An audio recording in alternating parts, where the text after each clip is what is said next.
ট্রেনটা যখন ওর স্টেশনে এসে দাঁড়ায়, মাঝে মাঝে কী যেন এক অদ্ভুত মায়ায় স্টেশনে নেমে পড়ি।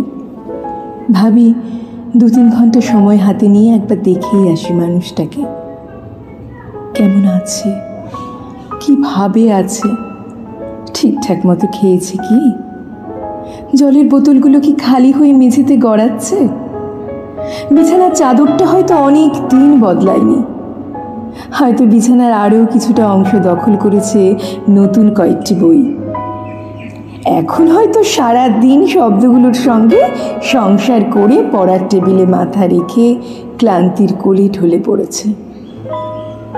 আমি গিয়ে দাঁড়ালে ভ্যাবাচা কাকে কিছুক্ষণ ভালো করে চেয়ে থাকবে, প্রতিবারের মতো জানি আবার বলবে, আজ আমার ভাঙা ঘরে চাঁদের আলো।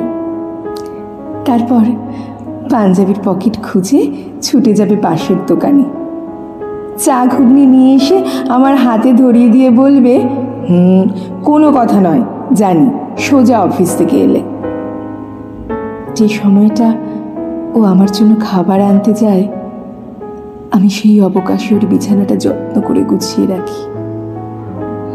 স্বপ্নের হাত ছানিয়ে আসে ওর বিছানা থেকে, আমি সংযমী হই।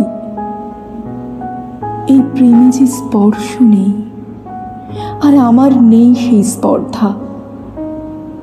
দিন কাটালেও রাত কাটানো নিষিদ্ধ হয়েছে কারো শাখা সিঁদুরের দাবিতে। তাই রাত্রি নামার আগে নিড়ে ফেরা পাখির মতো ঘরে ফিরি। 2-1 ঘন্টার অবৈধ ঘরকন্যা সেরে পায়ে পায়ে এগিয়ে যাই বৈধতার দিকে। মনে একটি শব্দহীন চাপা কান্না। মনে হয় যে সংসারটাকে কিছুক্ষণ নিজে হাতে সাজালাম, কে যেন সে ঘরের প্রতিটা ইট, কাঠ, পাথর, আসবাব একটা একটা করে খুলে নিয়ে যাচ্ছে। আমি শুধু নির্বাক হয়ে দেখছি, জানি না কোন বাধ্যতায় বুকটা ভারী হয়। শূন্যতার ওজন যে সব থেকে ভারী। জানি তুমি সৃষ্টি সুখের নেশায় নেশাগ্রস্ত। বিরহকে বেছে নিয়ে তুমি আজ মস্ত কবি হয়েছ। আমাকে ফেলেছ সাধারণের দলে। স্বামী, সংসার, দায়িত্ব, কর্তব্য সত্যিই বড় কঠিন কাজ।